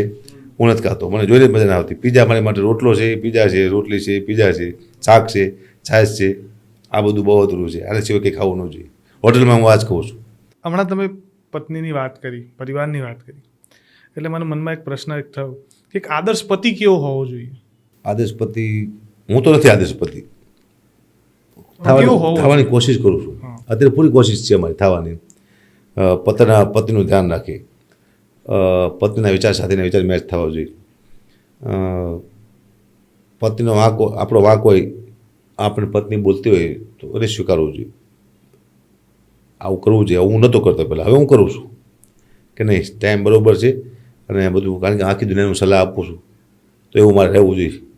દુનિયાને કહેતો હોય પત્નીને હેરાન ન કરવી, સ્ત્રીને હેરાન ન કરવી, તો મારી પત્નીને હેરાન ન કરવી જોઈએ અને વફાદાર હોવો જોઈએ પતિ. મને કેટલા વિશ્વાસ સાથે મોકલે છે બહાર પ્રોગ્રામ કરવા માટે. 10 દિવસે આવશું, 15 દિવસે આવું છું, મહિને આવું છું. કરે નથી કોઈ દી ફોન કર્યો મને. એટલું જ ફોન કરે, જમી લીધું, ક્યારે આવશો? હું કોઈ 4-5 થાય છે આવી છે. અત્યારની લેટેસ્ટ સ્ત્રીઓ જોઈએ પત્ની હોય તો ફટ વિડીયો કોલ કરે કે આ શું બતાવો તમે મને. બધી વિડીયો કોલ નહીં કરે. હું જેટલું કહું એટલું જ કરે છે. તો મારે સામે એવું રહેવું જોઈએ ને. એની જેટલો વિશ્વાસ છે તો વિશ્વાસને મારે જાળવવો જોઈએ. હું કોશિશ કરી હોય ત્યારે વફાદાર શું નહીં, વફાદાર થવાની પૂરી કોશિશ છે મારી પતિ પ્રત્યે. અચ્છા, હમણાં તમે એવું કીધું કે તમે ઘરેથી નીકળો ને તમારી બંને દીકરીઓને પગે લાગી આશીર્વાદ લઈને નીકળો છો. દીકરી તો લગભગ બધાને હોય, પરંતુ આવું લોકો લગભગ જ કરતા હશે. કદાચ હું તો કહીશ બહુ જ ગણતરીના લોકો હશે. પણ આ કરવા પાછળનો ભાવ શું છે કે એમના આશીર્વાદ લઈને નીકળવું? દીકરી બાપને બહુ પ્રેમ કરતી હોય છે. હું તો બધા બાપને કહું છું, સલાહ નથી આપતો પણ પોતાની દીકરીને પગે લાગવું, એને પગ દબાવે. હું મારી દીકરીને પગે દબાવતો હોતી હોય ને તો એને પગે લાગી નીકળું છું. મને એમ થાય છે કે મારી દીકરીને આશીર્વાદ મારી સાથે છે. અને દીકરી આશીર્વાદ આપે એથી મોટા આશીર્વાદ કોઈ છે જ નહીં. દીકરી પ્રાર્થના કરતી હોય છે મારા બાપને હાજરનો રાખજે, મારા પપ્પાને કંઈ તકલીફ ન પડે. અને દીકરી એટલે શક્તિ હોય છે, માતાજી હોય છે. એટલે એને પગે લાગીને જવું મને શાંતિ મળે છે. ઇજ્જત આપતું એવું લાગે મારી દીકરીને. કારણ કે દીકરી મા છે, દીકરી બહેન છે, દીકરી હરેક પાત્ર ભજવે છે. જ્યારે પત્ની મળી જાય ને એટલે માનું પાત્ર ભજવે દીકરી. તમામ પાત્ર દીકરી ભજવે છે. એટલે પ્રેમ છે, લાગણી છે દીકરી પ્રત્યે. હું તો બધાને કહું કે દીકરી જો તમારા ઘરમાં હોય સવારમાં પગે લાગજો ચોક્કસ. હું એક દી એવો નથી બન્યો કે મારી દીકરીને પગે લાગ્યા છે હું નીકળ્યો બહાર ઘરની. હા એને વટતો હોઈશું, બોલતો હોઈશું, બરાબર છે. કોઈક વાર કંઈક ભૂલ થાય તો બોલીએ આપણે, પણ મજા આવે છે મને. શ્રેષ્ઠ પિતા કેવો હોવો જોઈએ? સારામાં સારો ઉત્તમ પિતા કોને કહી શકાય? બાળકોનું પૂરેપૂરું ધ્યાન રાખીએ. કોઈ પ્રતિબંધ ન હોવો જોઈએ બાળકમાંથી, પોતાના બાળકોમાંથી. આમ જ કરો. કારણ કે એટલો વિશ્વાસ હોવો જોઈએ બાપને કે મેં જે સંસ્કાર આપ્યા છે દિલથી એ પરફેક્ટ રહેશે. અને બાળક સૂતું હોય એને હાથ ફેરવો, એને પૂછવું શું તકલીફ છે, મારા દીકરાનો મિત્ર તરીકે રાખું છું. કારણ કે ક્યારેક કંઈક પરિસ્થિતિમાં ફસાઈ ગયો તો મને કહી આપવો છે મારો દીકરો. મારો ડર પણ એટલો છે અને મિત્રતા પણ એટલી. ડરે છે પણ એને ખબર હોય છે કે હું મારા પપ્પાને કહીશ તો મારા પપ્પા મારી નહીં નાખે, મારી આ ભૂલ થઈ જશે. તો મિત્ર તરીકે રાખું છું. મારી દીકરી પણ મારી મિત્ર તરીકે છે, મા તરીકે છે, બહેન તરીકે છે. આ મારા બાળકોનું અને હરેક વાત શેર કરું એના સાથે. મારા જીવનમાં બનેલી વસ્તુ મારા બાળકોને કહું છું કે આવું બનેલું છે. હું ફ્રી માનતી રહું છું, મારા બાળકો ફ્રી માનતી રહે છે. એમને કહું છું તમારે જે ઈચ્છા એ મને કહો, હું ઈચ્છા પૂરી કરું. તમે ફરવા જાવ તમે શું કરો, તમે આવા કપડાં પહેરો, દુનિયા ચાલે છે એ પ્રમાણે ચાલો, પણ એ લોકો એની રીતે ચાલે છે. મને આનંદ છે. એક સાદગીમાં રહે છે, એક સાદગી, બિલકુલ સાદગીમાં મારી દીકરી રહે છે. એનો મને આનંદ છે. મારી મોટી દીકરી તો એક માતાજી જેવું પાત્ર છે, હાવ સાદગીમાં. એને કહું છું કે સારા કપડાં તો પહેર, તારા બાપ પાસે શું કમી છે? નહીં, હું આ બરાબર છું. એક ડ્રેસ પહેરે છે એ એવા કપડાં લે કે તમને ગમે જ નહીં કપડાં. સારા કપડાં લેવા જોઈએ પણ મારે આવે રહેવું છે. તો એ આનંદ થાય છે. એમ થાય કે તું તારી ઈચ્છા હોય એ મને કહે. બાપ તરીકે બધી ફરજ, એક દીકરી તો મારી વહી જશે, ઈચ્છા પૂરી ન કરી શકું, તમારી બધી ઈચ્છા મારે પૂરી કરવી છે. હરેક બાપને કહું છું પોતાના બાળકોની તમારી શક્યતા હોય, તમારી પાસે હોય, એની તમામ ઈચ્છા પૂરી કરો. ને કોઈ દી ગાયડું માન આ તેને એવું કરવાની જરૂર છે નહીં. બીક રાખવાથી બાળક બગડે છે એ મને ખબર છે. અતિ બીક રાખવાથી બાળક બગડી જાય છે. એને ભણવું છે તો હું મારી નાખીશ તો એને જેટલું ભણું છે એટલું જ ભણશે. એને પ્રેશર નહીં કરવું. તું ભણીશ તો તારા માટે સારું છે એમ કહું છું, તારા ભવિષ્ય માટે. આ દુનિયામાં ભણતર બહુ મહત્વનું છે. તું નહીં ભણ તો તારું ભવિષ્ય બગડશે. આટલું એને કહું છું. ભણવું ન ભણવું એની ઈચ્છા. હું એને કેમ વાંચતો નથી, તું કેમ એને વાંચતી, હું વાંચું તો વાંચો, ન વાંચું ન વાંચો, ભણવો તમારા માટે સારું છે. પ્રેશર નથી મારું કોઈ. આટલા ટકા લાવજે કે આવતું ને ઘરમાં ના નપાય તેને આવજે એ મને પોય છે, પણ કોઈ ખોટું પગલું ન પડતું. મુદ્દો એ છે મારું. બાળકોને પ્રેશર નહીં કરવાનું.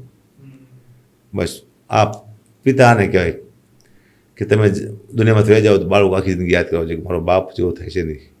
બધો પ્રેમ આપવાનો, મિત્રનો, બાપનો, માનો, બધો પ્રેમ આપું છું મારા બાળકોને. પણ હવે આજનો જમાનો એવો છે, બહુ મોડર્ન થઈ ગયો છે. અદ્યતન દુનિયા આગળ ચાલે છે. ટેકનોલોજી, ખાસ કરીને મોબાઈલ ફોન, અલગ અલગ પ્રકારની વિકૃતિના બધું આપણે જોવામાં આવતું હોય. એવા સમયમાં ડાયરાની અંદર સંસ્કાર અને સંસ્કૃતિની વાતો થતી હોય, પણ યુવાનો હજી એટલા પ્રમાણમાં જોઈએ એટલા સંસ્કારો અને સંસ્કૃતિને વળગીને રહેતા નથી. એમને વળગી રાખવા માટે થઈને તમે શું સંદેશો આપી શકો? સોશિયલ મીડિયા સમાજના ભાગલા પાડવા માટે મહત્વનું બન્યું છે. બે મિત્રોમાં દુશ્મની કરાવી હોય તો મહત્વનું બન્યું છે સોશિયલ મીડિયા. કોઈના ઘર ભંગાવી નાખવો હોય, પતિ પત્નીને દૂર કરવો હોય, ભાઈ બહેન વચ્ચે ઝઘડા કરી દેવા હોય તો સોશિયલ મીડિયા કરે. કુટુંબમાં ઝઘડા કરાવવા હોય તો સોશિયલ મીડિયા. કોઈ કરાવતું નથી, આ લોકો સોશિયલ મીડિયા જ છે.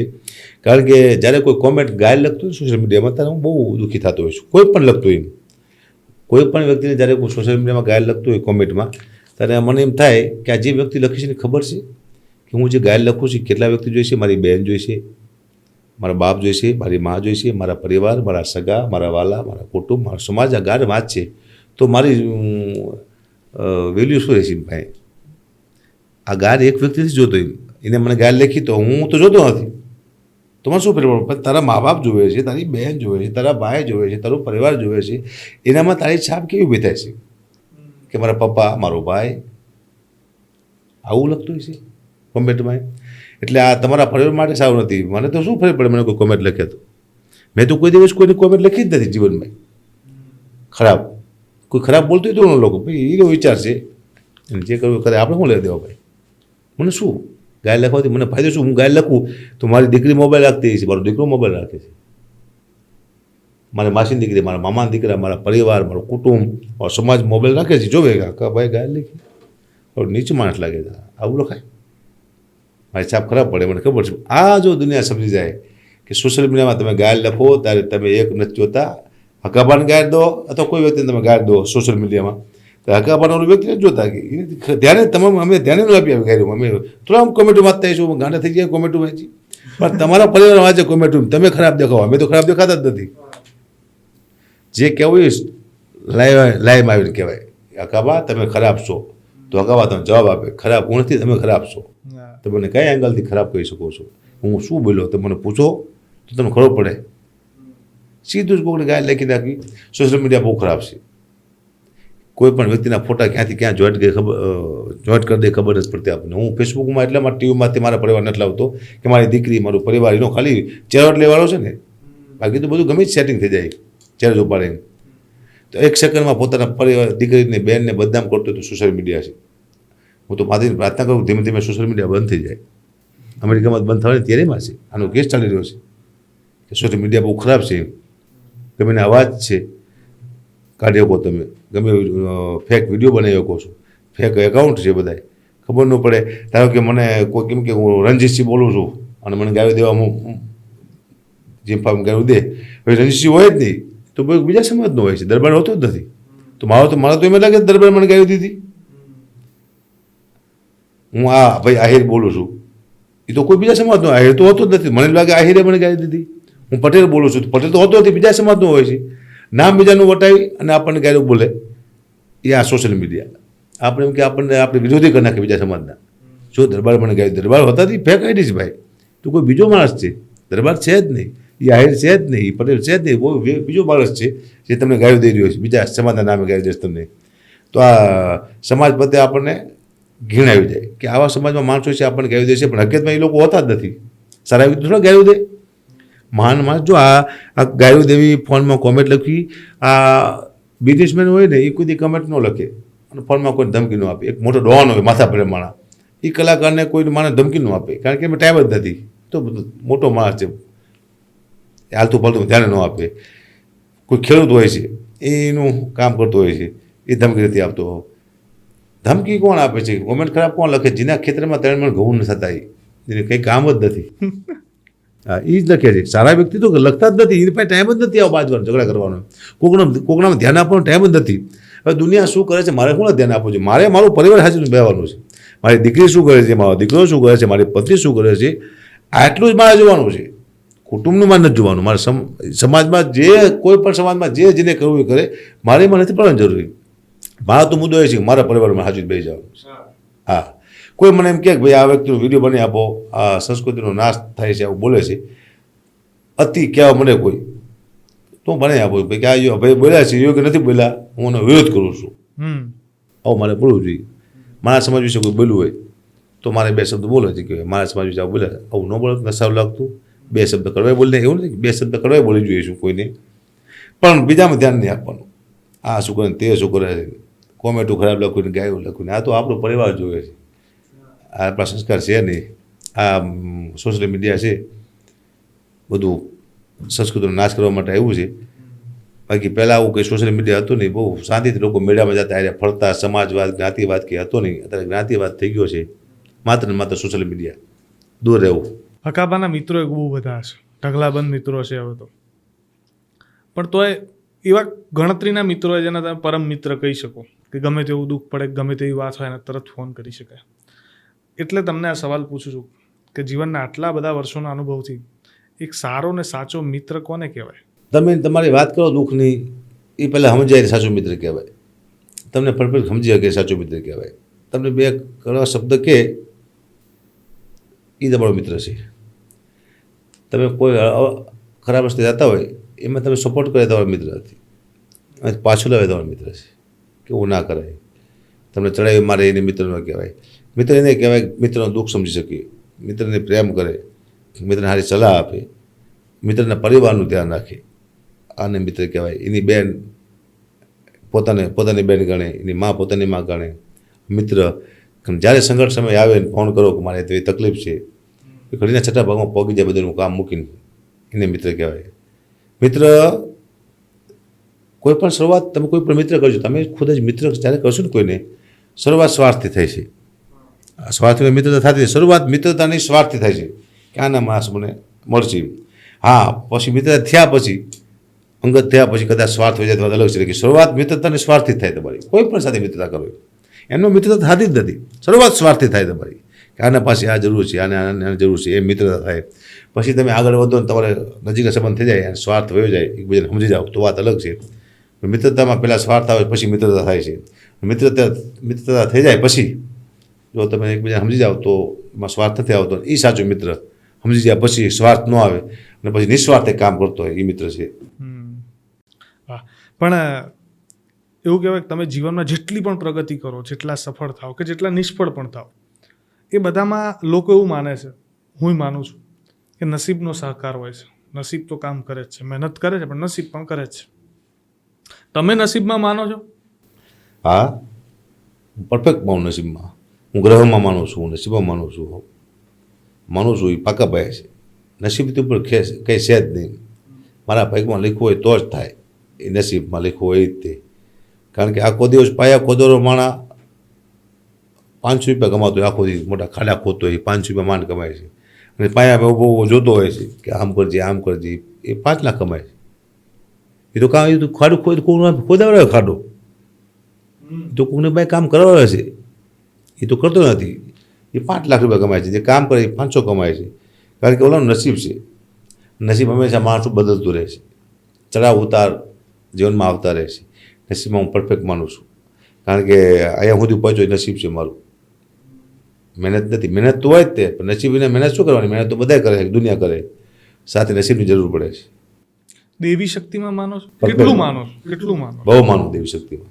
દેવી શક્તિમાં હું એટલા માટે માનું છું, હું ઘણીવાર સ્ટેજમાંથી કહેતો હોઈશ, જ્યારે તમને કાંઈ ન આવડતું હોય તમે આગળ વધવા માંડો, જ્યારે તમને કંઈ આવડતું ન હોય, તમારી પ્રગતિ થવા માંડે, ત્યારે તમારે એવું નહીં વિચારવાનું મને કંઈક આવડે છે. કોઈ શક્તિ છે જે તમને ધક્કો મારે છે. સાહેબ તમારા મા બાપના આશીર્વાદ હોય તો ભલે, તમારી કુળદેવી હોય તો ભલે, તમારા ગુરુના આશીર્વાદ હોય તો ભલે, કોઈક શક્તિ છે તમને ધક્કો મારે છે. જેમ હકાબા ગઢવી 5-10 જોખ લઈને નીકળ્યા છે ને હકાબા દુનિયા ઓળખે છે, તો કોઈક તો શક્તિ છે, દેવી શક્તિ, જે મને ધક્કો મારે છે. મને યાદ નથી કોણ શક્તિ છે, હું ખબર નથી કઈ માતાજી કઈ શક્તિ મને ધક્કો મારે. કોઈક શક્તિ મારી પાછળ છે જે મારું ધ્યાન રાખે છે, મારું આગળ પાછળ મારું બધું ધ્યાન રાખે છે. દેવી શક્તિમાં હું માનું છું. એક પ્રશ્ન મને બીજો થાય છે, આ ગોલ્ડ આટલું બધું પહેરો છો, એનું કારણ શું? ગોલ્ડ શોખ નથી મારો. એક મેણા આ પહેરવાનું કારણ એક છે કે હું જ્યારે એક ઘંટીમાં નોકરી કરતો હતો ત્યારે, અને મારી સગાઈ થઈ હતી, અને મારે જવું હતું મારા સસરા ઘરના જોવા માટે. તો મારા શેઠ હતા, એક નામ નહીં આપું કારણ કે હું ઈચ્છતો નથી કે એ લોકોને ખરાબ લાગે મારું નામ આપ્યું. મેં તું ચાંદીની વીંટી પહેરી, તમે મને શેઠ આપો ને, મારે જવું છે મારા સાસરીમાં, લગ્ન નથી એટલે સાયતા મેઠામાંથી આંટો મારવા જવું છે.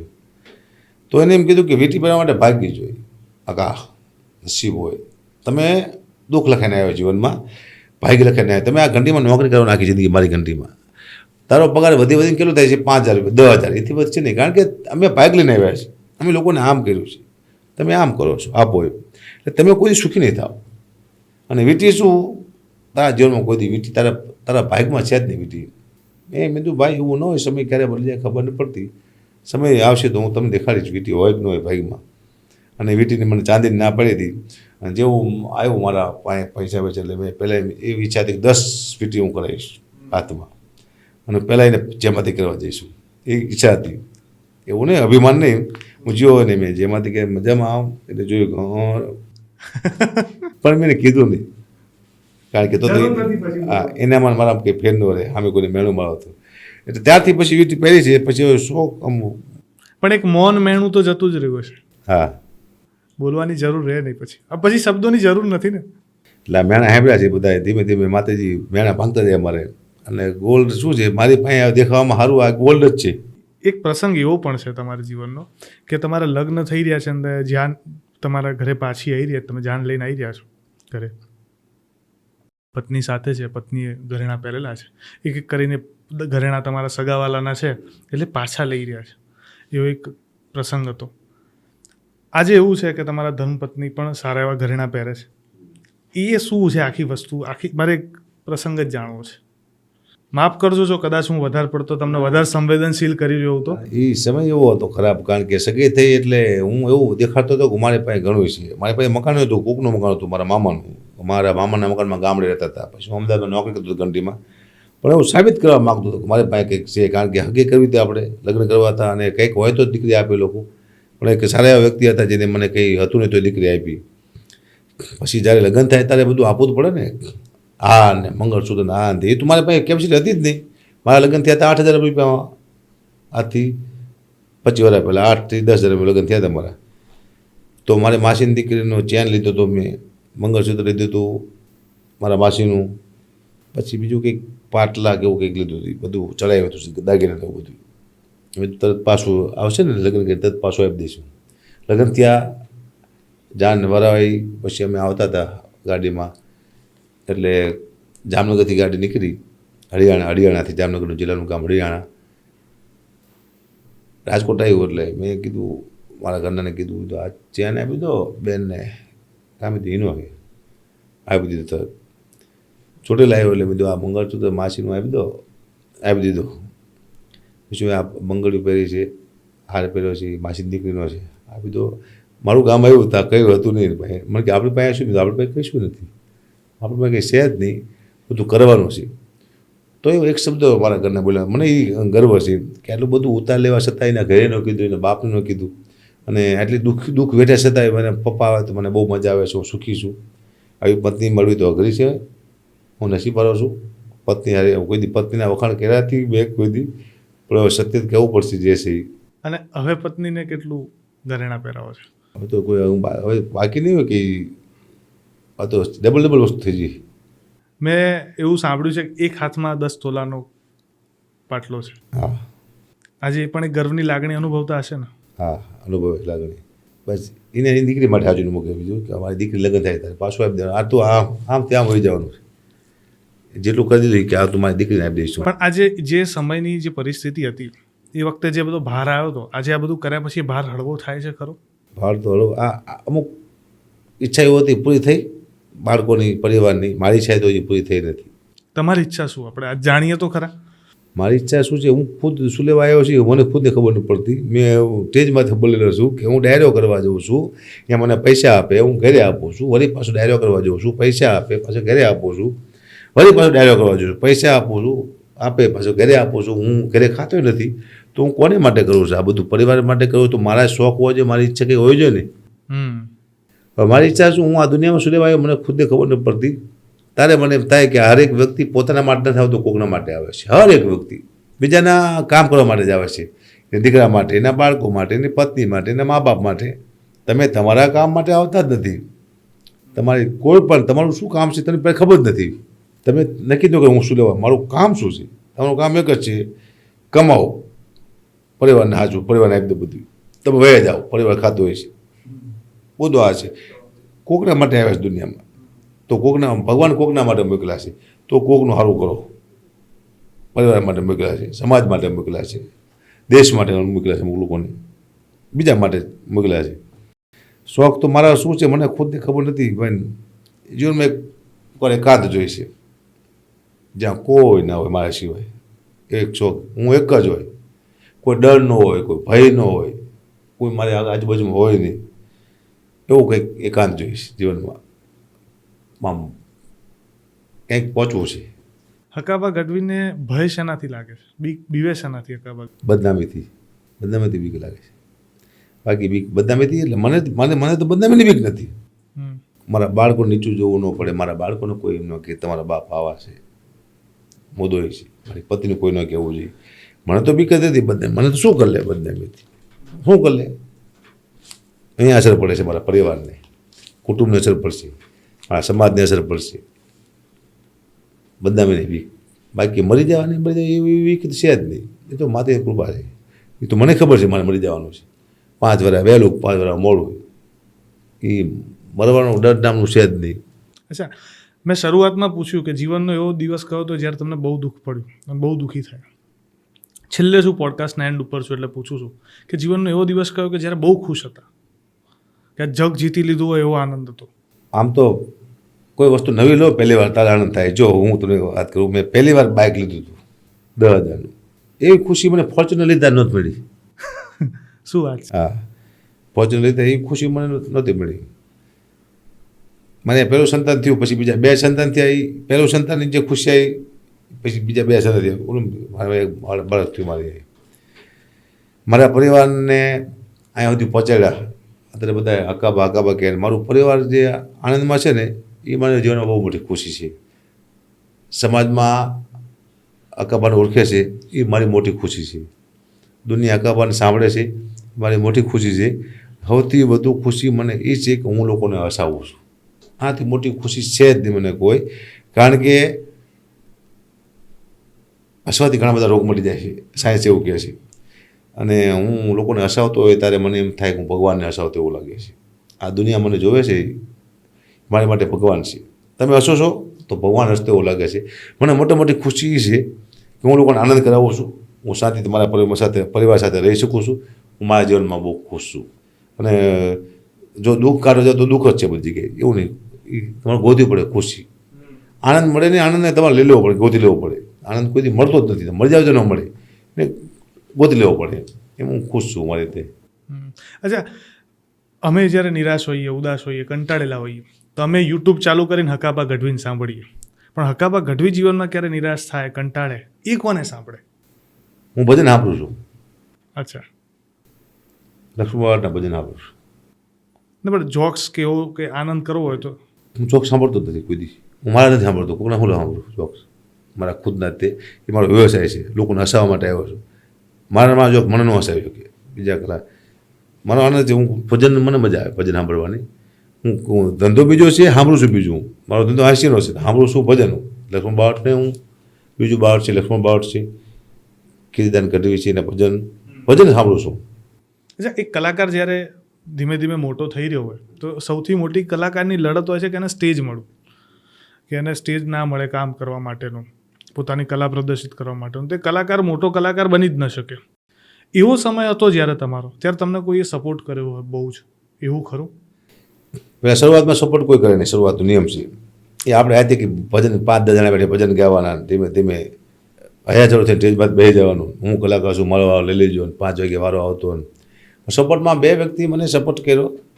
એક કીર્તિભાઈ ગઢવીએ સપોર્ટ એટલે કે મોટા સ્ટેજ સુધી પહોંચવું એ મહત્વનું હતું. તો કીર્તિદાન ગઢવી મારી માટે બહુ મહત્વના વ્યક્તિ નીકળ્યા, કારણ કે મને મોટા સ્ટેજમાં તે ઘણી જગ્યાએ ફુગામાં લઈ ગયા મને. અને એવું ગેરંટી આપતા હતા, હકાબા ગઢવી સારું બોલે છે, એના મજા નહીં આવે તો મારા પૈસા હું નહીં લઉં, મારું બજેટ હું નહીં લઉં. આવું કોઈ વ્યક્તિ કહી ન કે કીર્તિદાન ગઢવી, કીર્તિભાઈ કહેતા હતા. માયાભાઈ આહિર મને બહુ સાંભળો, અને મને એના પહેલાં રજૂ કરતા માયાભાઈ આહિર, હકાબાને સાંભળો. હજી પણ કે પ્રોગ્રામ હોય તો કલાકારમાં તો ઈર્ષાનો બે, હું હાસ્ય કલાકાર છું, માયાભાઈ હાસ્ય કલાકાર છે. ઈર્ષા કેટલી બધી હોય, બીજા હાસ્ય કલાકાર આગળ આવી જાય તો. પણ નહીં, એ માયાભાઈ આહિર હજી પણ મને પહેલાં બે પછી બે. અને શરૂઆતમાં તે મને સાંભળ્યો દાંત કરે. મોટો કલાકાર જ્યારે તમને સામે રસ્તો એટલે એની એક અલગ ઓળી પડે. તો માયાભાઈ અને કીર્તિભાઈએ મને સપોર્ટ કરેલો. એ બંને બહુ નજીકના પાત્રો છે તમારા કલાકારની, જે તમારી જે જેટલા પણ મિત્ર વર્તુળ છે એમાં સૌથી વધારે નજીક હોય એવા કલાકારમાં કોણ આવે? નજીક છે પણ આમ દૂર છે ભાઈ. એમનું કામ કરે. હું મારું, અમે જ્યારે પ્રોગ્રામમાં ભેગા થાય ત્યારે મળી, કે લગ્ન પ્રસંગ હોય ત્યારે મળી, એમના ઘરે પ્રસંગ હોય ત્યારે હું જવાનું થાય મારે. હવું રીતે હું કામ કરતા હોય, પણ હૃદયમાં હોય, મિત્ર હૃદયમાં હોય. આપણને જે સારું કર્યું હોય એ હૃદય હોય. માયાભાઈ છે, કીર્તિભાઈ છે, હૃદયમાં હોય. કોઈ ગમે એટલું ખરાબ એના વિશે બોલે તો આપણને ગમે નહીં, કારણ કે આપણા હૃદયમાં છે. આપણું સારું કર્યું ને, બીજાનું શું કર્યું મારે લેવા દેવા નથી. મારું સારું કર્યું છે, મને સપોર્ટ કર્યો છે, તો મારી માટે સારો માણસ છે.